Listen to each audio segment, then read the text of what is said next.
ओम तत्सत। ओम श्री परमात्मने नमः। ओम श्री गुरुवे नमः। योग वशिष्ठ। संसार चक्र के अवरोध का उपाय शरीर की नश्वरता और आत्मा की अविनाशिता एवं अहंकार रूपी चित्त के त्याग का वर्णन तथा श्री महादेव जी के द्वारा श्री वशिष्ठ जी के प्रति निर्गुण निराकार परमात्मा की पूजा का प्रतिपादन। श्री वशिष्ठ जी कहते हैं, रघुनंदन, जब केवल संकल्प रूपी नाभि का भली प्रकार अवरोध कर दिया जाता है तभी यह संसार रूपी चक्र घूमने से रुक जाता है। किंतु संकल्पात्मक मनोरूप नाभि को राग द्वेष आदि से शोभित करने पर या संसार रूपी चक्र रोकने की चेष्टा करने पर भी वेग के कारण चलता ही रहता है। इसलिए परम पुरुषार्थ का आश्रय लेकर श्रवण मनन निधि ध्यासन की युक्तियों के द्वारा ज्ञान रूपी बल से चित्त रूपी संसार चक्र की नाभि का अवश्य अवरोध करना चाहिए, क्योंकि कहीं पर ऐसी कोई वस्तु उपलब्ध है ही नहीं जो उत्तम बुद्धि तथा सौजन्य से परिपूर्ण शास्त्र सम्मत परम पुरुषार्थ से प्राप्त ना की जा सके। श्री राम आदि और व्याधि से निरंतर दुखित, अश्रुवादि से क्लिन्न तथा स्वयं विनाशशील इस शरीर में उस प्रकार की भी स्थिरता नहीं रहती जिस प्रकार की चित्रलिखित पुरुष में रहती है। चित्रित मनुष्य की यदि भली भांति रक्षा की जाए तो वह दीर्घ काल तक सुशोभित रहता है, किंतु उसका बिंब रूप शरीर तो अनेक यत्नों से रक्षित होने पर भी शीघ्र ही नष्ट हो जाता है। स्वप्न आदि का शरीर स्वप्नकालीन संकल्प से जनित होने के कारण दीर्घकालीन सुख दुखों से आक्रांत नहीं होता। यह शरीर तो दीर्घकालीन संकल्प से उत्पन्न होने के कारण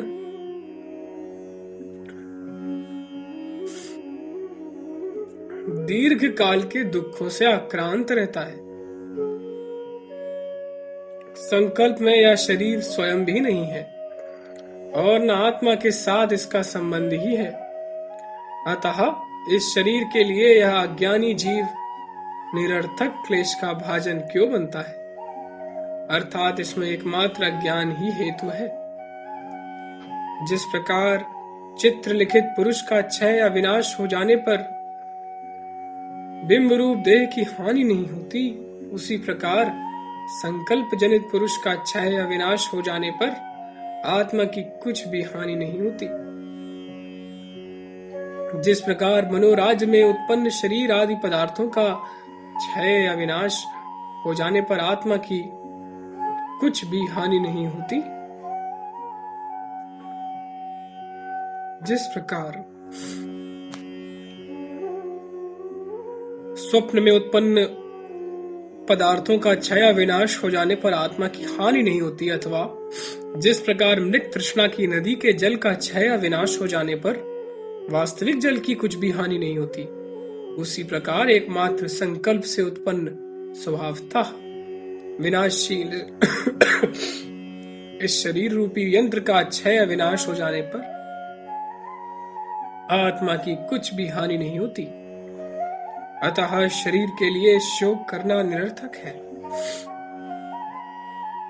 चित्त के संकल्प से कल्पित तथा दीर्घकालीन स्वप्न में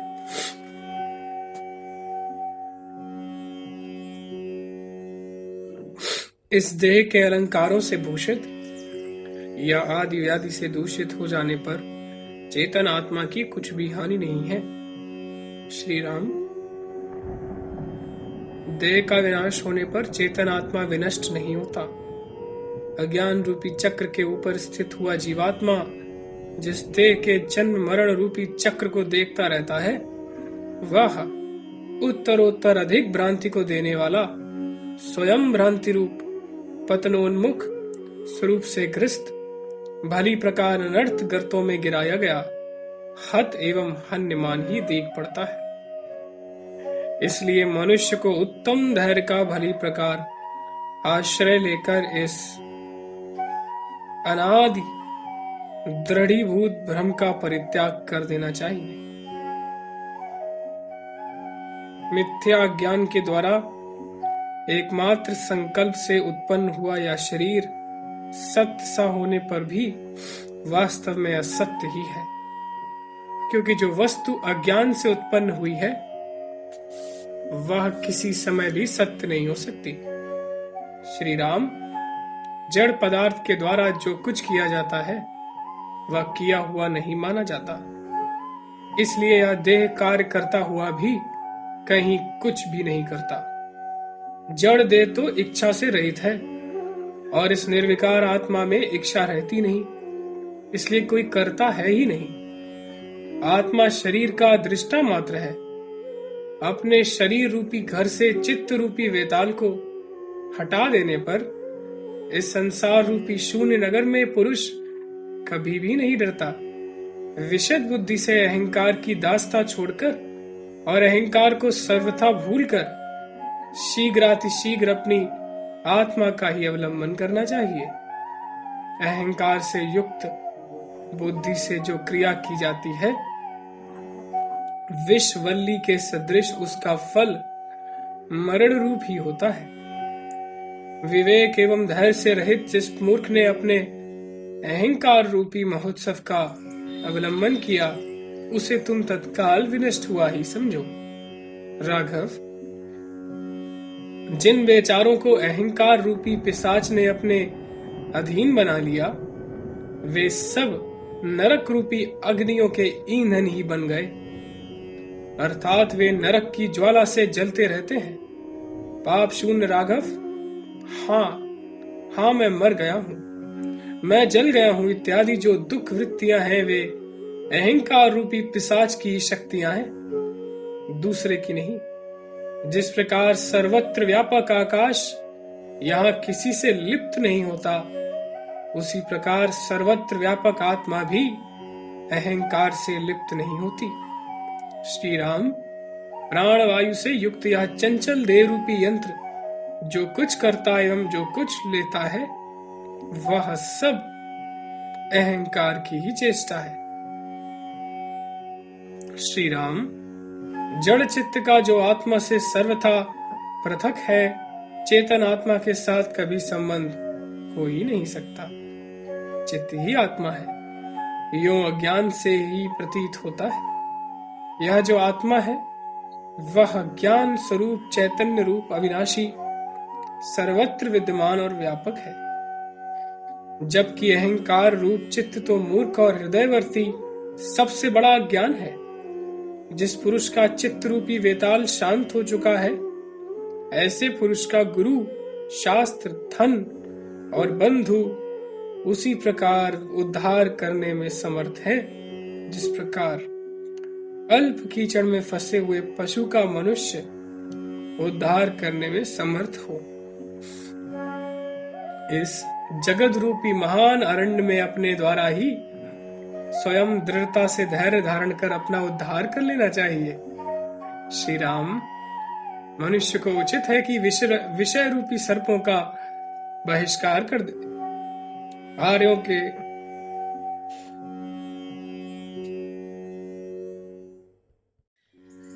आर्यों के मार्ग का अनुसरण करे और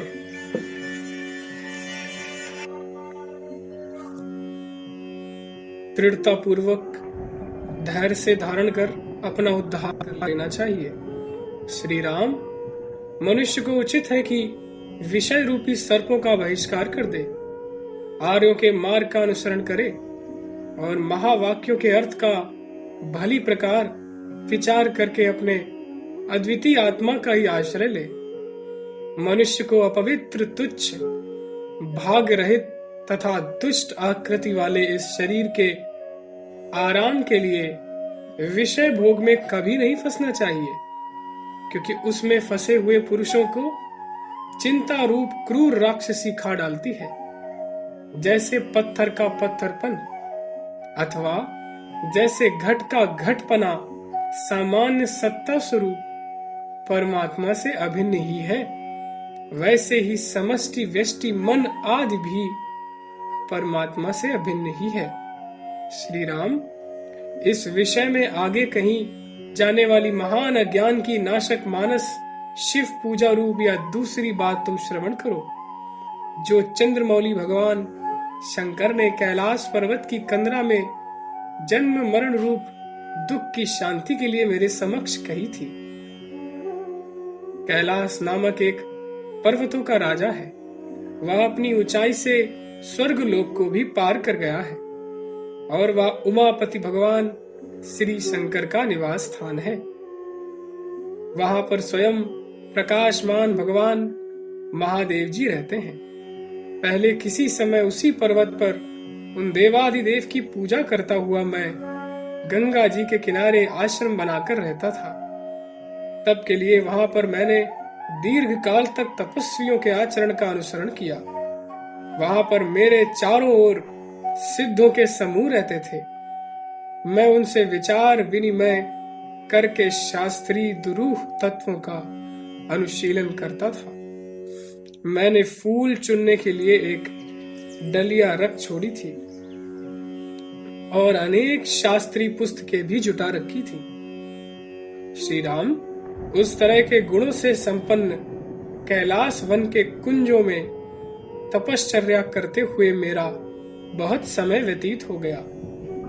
इसके अनंतर किसी एक समय की बात है। श्रावण के कृष्ण पक्ष की अष्टमी तिथि थी और रात्रि का प्रथम भाग यानी प्रदोष काल पूजा जप ध्यान आदि में व्यतीत हो चुका था। उस समय उस अरण्य में मैंने तत्काल ही उत्पन्न हुए एक बड़ा तेज देखा। वह तेज सैकड़ों बादलों के तुल्य सफेद एवं असंख्य चंद्र बिंबों के सदृश चमकीला था। उस तेज की चकाचौंध से दिशाओं के समस्त कुंज चमक उठे। उसे देखकर मैंने भीतर की प्रकाशमान दिव्य दृष्टि से उसके विषय में विचार किया और तदनंतर फिर बाह्य दृष्टि से विशेष अवयवों के अनुसंधान पूर्वक उसका अवलोकन किया। विचार कर ज्यों ही मैं सामने का शिखर प्रदेश देखता हूँ, त्यों ही चंद्र कलाधर महादेव जी उपस्थित हो गए। वहां अर्घ पात्र लेकर सावधान एवं प्रसन्न मन में उन गौरीपति के निकट गया।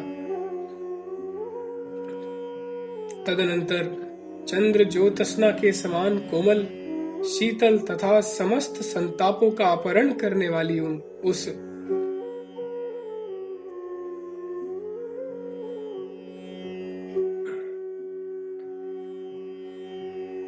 महादेव जी की दृष्टि का मैं दीर्घ काल तक भाजन बना रहा। पुष्पों के शिखर पर उपविष्ट तीनों लोकों के साक्षी उन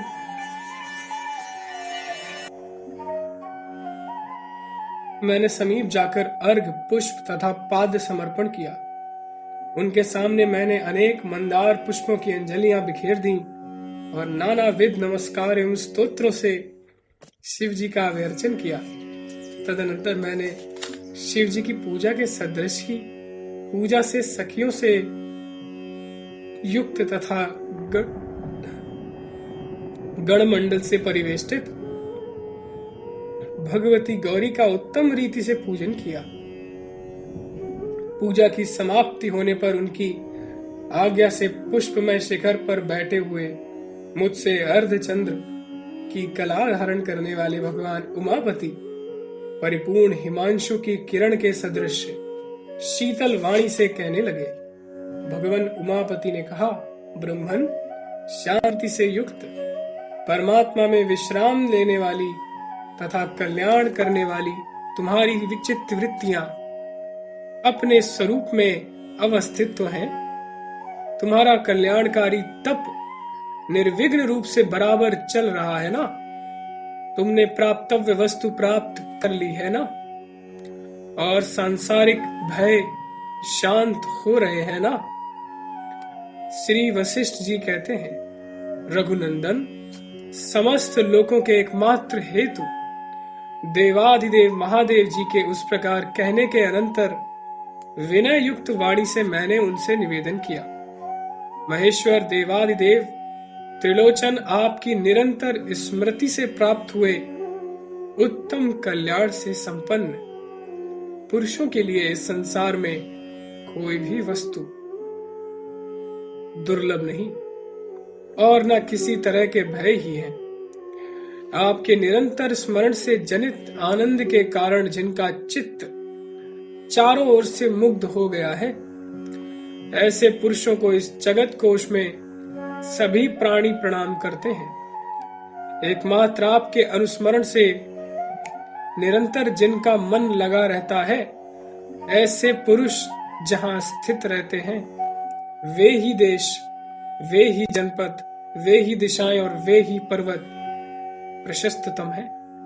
प्रभु, आपका अनुस्मरण पूर्व संचित वर्तमान और भविष्य के पुण्य समूह की वृद्धि करता है।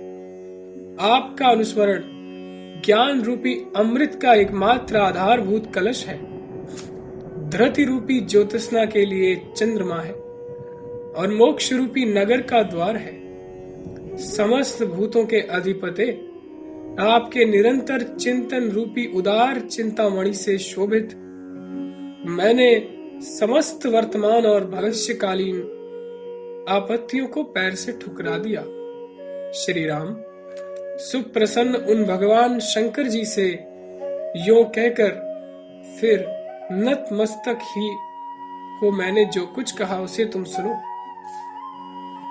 भगवान, यद्यपि आपकी अनुकंपा से मेरे लिए समस्त दिशाएं अभीष्ट पदार्थों से परिपूर्ण हैं, तथापि देवेश, मुझे जो एक संदेह है उसके विषय में आपसे निर्णय पूछता हूँ। प्रभु, वह देवार्चन विधान किस तरह का है जो उद्वेग का नाशक, विकार रहित, समस्त पापों का विनाशकारी तथा समस्त कल्याणों का अभिवर्तक है? उसे प्रसन्न मति से आप मुझसे कहिए। श्री महादेव जी ने कहा, ब्रह्म ज्ञानियों में अग्रगण्य मुनिवर, मैं तुमसे सर्वश्रेष्ठ वह देवार्चन का विधान कहता हूँ जिसका अनुष्ठान करने से तत्काल ही मनुष्य मुक्त हो जाता है, जो आदि और अंत से रहित वास्तविक ज्ञान स्वरूप है, वही देव कहा जाता है। सबको सत्ता स्फूर्ति देने वाला सत्स्वरूप सच्चिदानंद घन ब्रह्म ही देव शब्द का वाच्य है, इसलिए उसी की पूजा करनी चाहिए। कौन पूज्य है, इस विषय का तात्विक ज्ञान रखने वाले विद्वान कहते हैं कि एकमात्र निर्गुण निराकार विज्ञान आनंद घन विशुद्ध परमात्मा शिव ही पूज्य है और उसकी पूजन सामग्री में ज्ञान, समता और शांति ये सबसे श्रेष्ठ पुष्प हैं।